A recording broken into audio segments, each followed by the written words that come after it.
The red dust of Mars blew across the dig site as Jiho Park wiped sweat from his face. He had been digging for 3 weeks now, following strange energy readings that his team picked up from deep below the surface. The readings were unlike anything they had seen before. "Jiho, come look at this," called Nari Kim from her position near the scanner. Her voice sounded excited and worried at the same time. "The readings are getting stronger."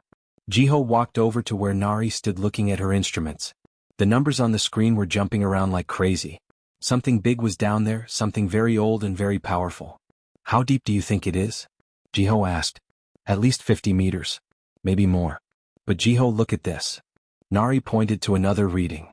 "This thing is older than our solar system. Much older." They had been sent to Mars to study the ancient geology, but this was something completely different. The energy patterns were not natural. Someone or something had made whatever was buried down there. The next day, their digging robots finally broke through to a large underground chamber. When Jiho and Nari climbed down with their lights, they could hardly believe what they saw. In the center of the chamber stood a crystal formation taller than a person. It was perfectly smooth and clear, but inside it, colors moved and swirled like liquid light. The crystal hummed with a sound that they could feel in their bones. "Should we touch it?" Nari asked quietly. "I don't know. Let me scan it first." Jiho held up his analyzer, but as soon as he pointed it at the crystal, the device went crazy. All the readings spiked to maximum levels. Then the crystal began to glow. The light grew brighter and brighter until both humans had to shield their eyes. When the light settled, they saw something impossible. Figures made of pure light floated above the crystal. The figures looked almost human, but they were beautiful in a way that hurt to look at directly. "Children of Earth," the largest figure spoke, but the voice came from inside their heads, not their ears. "We are the Primarchs. We have waited long for this moment." Jiho and Nari could not move or speak.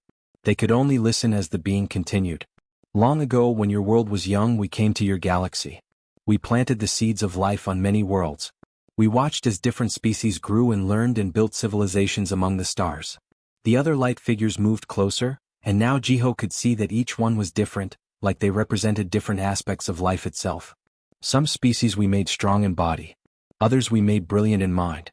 Still others we gave special abilities beyond the physical world. But to one species alone, we gave something more precious than all of these gifts." The lead Primarch's attention seemed to focus directly on the two humans. "To the children of Earth we gave the divine spark. The ability to choose between good and evil, between helping others and helping only yourselves. You alone kept the capacity to grow beyond what you were made to be." Images filled the air around them.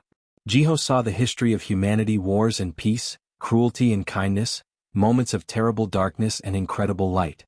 "This is why we chose you as our favorites.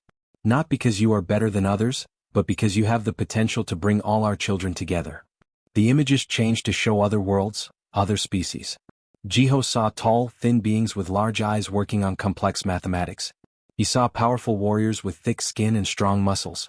He saw ghostly figures that seemed to be made of pure thought. All across the galaxy, our other children are receiving this same message.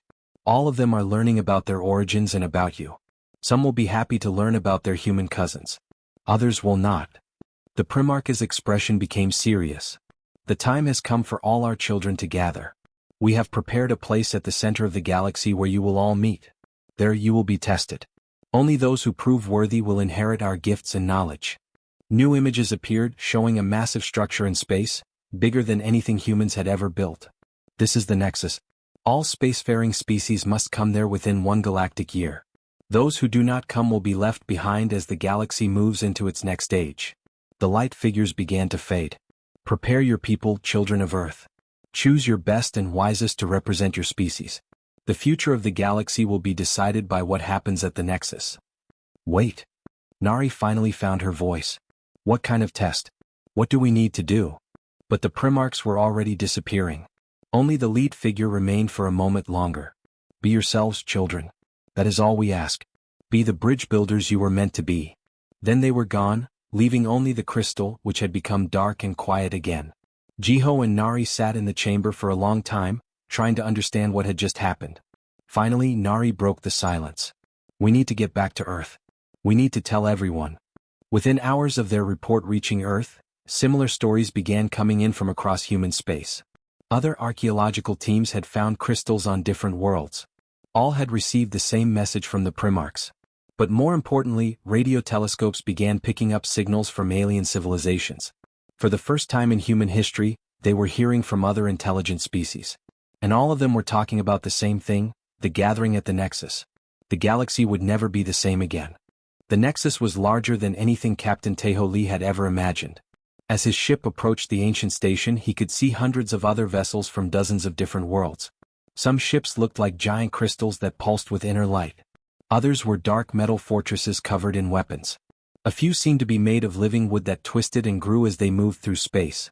"Captain, we're receiving docking instructions," reported his communications officer, Hyun Sato. "The station is assigning us a section along with, let me check, the Zephyrian delegation." Tejo nodded. The Zephyrians were one of the first alien species humanity had learned about after the crystal discovery. They were tall, thin beings with large silver eyes and skin that changed color based on their thoughts. According to intercepted communications, they were masters of mathematics and logic. As the human ship docked, Tejo could see the Zephyrian vessel next to them. It was perfectly smooth and geometric, like a giant equation made solid. Through the transparent sections he could see the aliens moving in precise, coordinated patterns. "Remember," Tejo told his team as they prepared to disembark, "we're here to represent all of humanity. Stay calm, be respectful, and try to learn as much as you can about our new neighbors." The docking bay was huge, filled with beings that looked like they came from dreams and nightmares. Tejo saw the Zephyrians up close for the first time, their skin shifting through blues and greens as they observed the humans. Near them stood a group of massive warriors covered in thick, rocky skin. These had to be the Kron. In another corner, ghostly figures that barely seemed solid floated together in a tight group. The Ethereals, Tejo realized. Ambassador Sola Han joined Tejo as they walked toward the main assembly area. "This is incredible," she whispered. "Look at the diversity. Each species is so different from the others." "And from us?" Tejo replied. "I wonder what the Primarchs have planned." They didn't have to wait long to find out.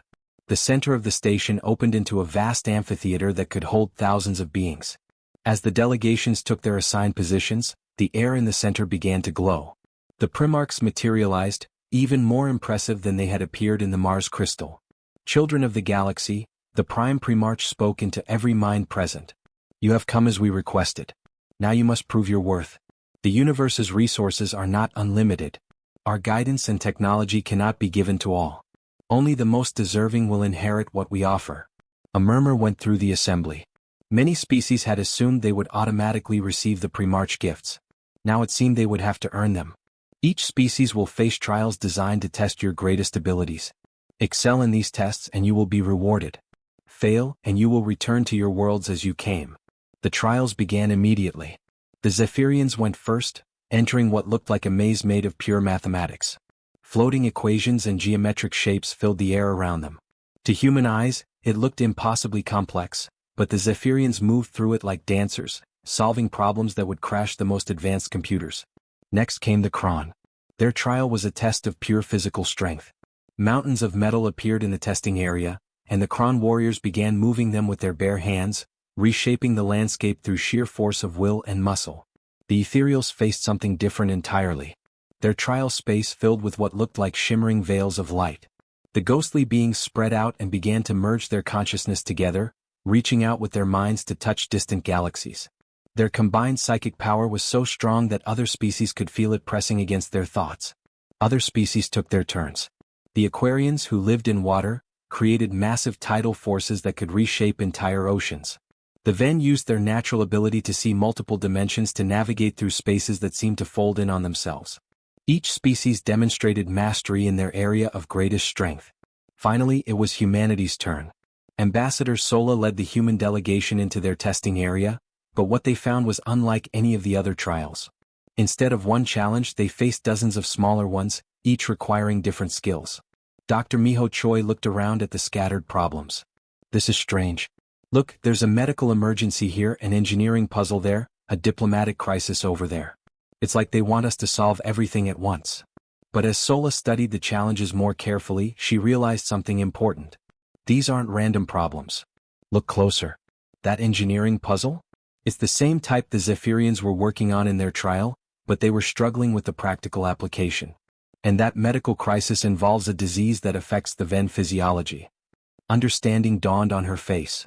This isn't a test of our abilities. It's a test of our choices.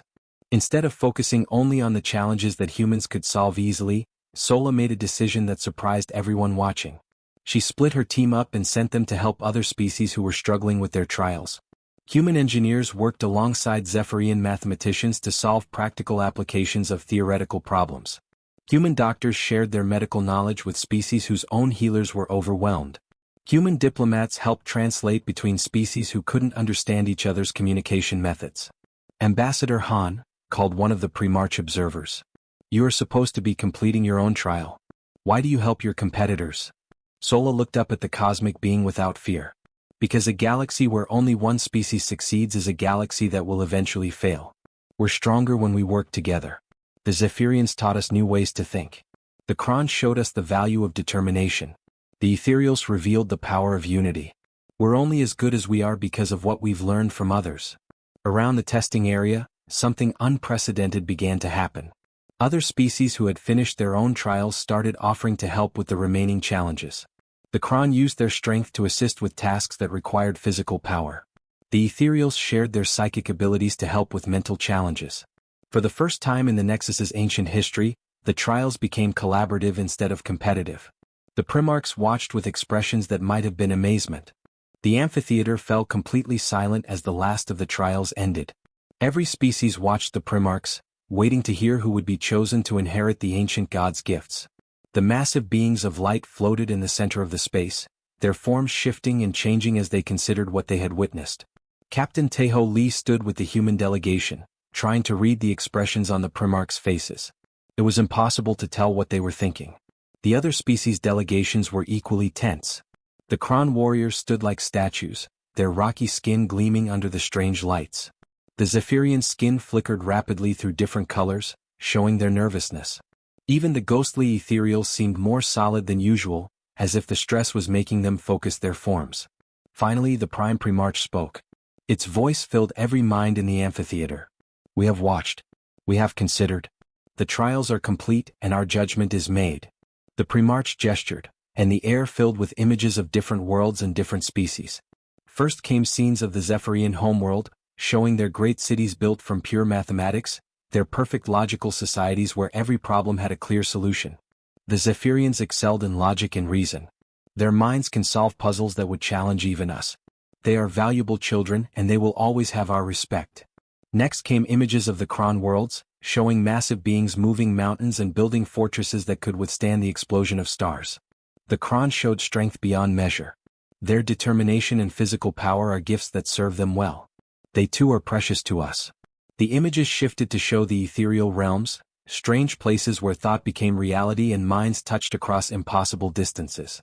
The ethereals demonstrated psychic abilities that surpass anything we expected. Their unity of consciousness is a wonder to behold. One by one, the Primarch showed each species and praised their accomplishments. But Taeho noticed that the praise felt distant, like a teacher commenting on good students rather than proud parents talking about beloved children. Then the images changed to show Earth and humanity. But one species showed us something different. Something we had hoped for but were not certain we would see. The scenes showed human history but not the glorious moments. Instead, they showed the struggles, the mistakes, the times when humans had to choose between easy and right, between selfishness and sacrifice. When we seeded the galaxy with life millions of years ago, we made each species with specific gifts. The Zephyrians received perfect logic. The Kron received mighty strength. The Ethereals received psychic power. Each species was designed to excel in one area. The Prime Primarch's attention turned directly to the human delegation. But to one species we gave something different. We gave them choice. Ambassador Solahan felt her heart racing as the Primarch continued. Only humanity retained what we call the divine spark. The ability to be both terrible and wonderful. The capacity to choose cruelty or kindness, selfishness or sacrifice, isolation or cooperation. Every other species follows their nature.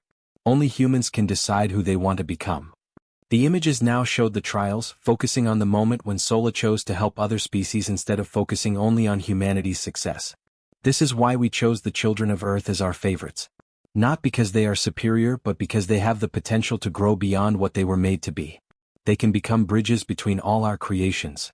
General Kaiwan Park stepped forward from the human group. His voice was steady but respectful as he spoke. Your Excellence, we don't feel superior to anyone here. Every species we've met has taught us something valuable. The Zephyrians showed us new ways to think clearly. The Kron taught us about honor and determination. The Ethereals revealed the power of working together as one mind. We're only strong because of what others have shared with us. The Prime Primarch's expression seemed to soften, if such a thing was possible for a being made of cosmic energy. And that response, Child of Earth, proves exactly why you are our chosen inheritors. The words hit the amphitheater like a shock wave. Several species delegations immediately began talking among themselves in agitated voices. Tejo could see anger and disbelief on many faces. The hegemony delegation was the first to react openly. Their leader, a massive warrior named Warmaster Thane, stood up and pointed at the humans. This is unacceptable. These soft creatures have no right to rule over warriors who have conquered entire star systems. Strength should determine leadership, not sentiment. Other species began to voice their own complaints. The Dominion representatives argued that intelligence should matter more than emotion. The collective insisted that psychic ability was more important than choice. Ambassador Sola raised her voice to be heard over the growing chaos. We don't want to rule over anyone. We want to work with you. The Primarchs didn't choose us to be your masters, they chose us to be your partners. But her words were lost in the angry voices. The hegemony delegation was already moving toward the exit, with several other species following them. Warmaster Thane turned back one last time before leaving. We will not bow to these weak mammals. If the ancient gods have lost their wisdom, then we will prove that strength still matters in this galaxy. 12 other species delegations walked out with the hegemony, their representatives shouting challenges and threats as they went. Dr. Unisio, who had been quietly observing the reactions, moved closer to Sola. They're not just angry about the decision, she said quietly. They're hurt. They feel like the Primarchs rejected them as failures. The Prime Primarch seemed to hear her words. Dr. Sio speaks truth. Our other children feel abandoned, but this was never our intention. They are not failures. They are simply different aspects of life itself. But we can only give our greatest gifts to those who will use them to help all of our children grow. As the last of the angry delegations left the amphitheater, the remaining species looked uncertain. About half of the original 47 civilizations had stayed, but many of them seemed troubled by what they had witnessed. Tejo realized that humanity's greatest test was not over. It was just beginning. The Primarchs began to fade slightly, preparing to bestow their gifts on the chosen species. But outside the Nexus, he could already see the ships of the departed species forming into battle formations. The galaxy was about to be divided, and somehow humanity would have to find a way to bring it back together. The gifts came like lightning through their minds and bodies. Captain Tejo Lee felt the change immediately as the Primarch energy flowed into him. His thoughts became clearer and faster. His body felt stronger and more alive than it had in years. Around him, the other humans were experiencing the same transformation. Dr. Miho Choi stared at his hands in amazement. I can see the molecular structure of everything around me, he whispered. I understand how to change matter at the atomic level. Ambassador Solahan felt knowledge flooding into her mind, the history of 1,000 civilizations, the secrets of technologies that could reshape entire worlds, the wisdom of beings who had lived for millions of years. The gifts are yours now, the Prime Primarch announced to the humans. Advanced technology beyond your current understanding. Extended lifespans that will allow you to see the galaxy change and grow over millennia. And most importantly, the responsibility to guide and protect all the species of this galaxy. But even as the wonderful changes happened, alarms began sounding throughout the Nexus station. The species that had left earlier were not just going home. They were forming a massive war fleet just outside the station's protective shields. Admiral Dohyun Kong, who commanded the human space forces, felt the new tactical knowledge settling into his mind. With the Primarch gifts, he could see exactly how powerful their fleet had become. A single human ship could now destroy entire enemy fleets without taking damage. Admiral, reported Communications Officer Hyun Sato, the hegemony is demanding we surrender our gifts to them. They say if we refuse, they will destroy every human world until we agree. Through the viewports they could see the enemy fleet. Hundreds of ships from 12 different species, all united in their anger at humanity's selection as the Primarch's chosen inheritors. Sir, said Navigation Officer Gina Lee, with our new abilities, we could end this war before it really starts. The Primarch technology makes us almost invincible. Admiral Kong was about to give the order to prepare for battle when Dr. Unisio approached him with a different idea. Admiral, what if we're thinking about this wrong? The Primarchs didn't give us these gifts to make us better at fighting. They gave them to us to make us better at understanding. What do you mean? I've been studying the psychological profiles of the species that left. The hegemony, the dominion, the collective, they're not evil. They're scared and hurt. For millions of years, they believed they were special, that they were the Primarchs' favorites. Now they feel abandoned and rejected. Sola, who had been listening, nodded slowly. It's like children acting out when they think their parents don't love them anymore. As the enemy fleet moved closer to human space, Admiral Kong made a decision that would have seemed insane to any military leader in history. Instead of attacking, he ordered Captain Gina Lee to open a communication channel to the entire enemy fleet. "This is Admiral Kong of the Human Defense Force," he broadcast. "We know you're angry. We know you feel like the Primarchs rejected you. But that's not what happened. They didn't choose us because we're better than you. They chose us because they want us to help bring everyone together." War Master Thane's voice came back immediately, full of rage. "Lies. You weak humans think you can rule the galaxy with your soft words and gentle ways. We will show you that strength is the only thing that matters." The first enemy ships opened fire on human colonies at the edge of their territory. The colony's new defensive shields held easily, but Admiral Kong could see that this was just the beginning. "Sir, they're not going to listen to words," Captain Lee said. "Maybe we need to show them our strength first, then talk." But Dr. Seo had another idea. "What if instead of fighting back we send them help?" "Help?" Admiral Kong looked at her in confusion. "I've been analyzing their fleet communications. Half of their ships are having technical problems. Their different technologies don't work well together. Some of their crews are getting sick from the stress of working with incompatible life support systems.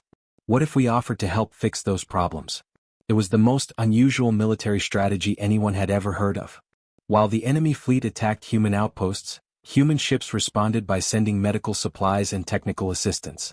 When hegemony warriors got injured in their attacks, human medical ships appeared to treat their wounded.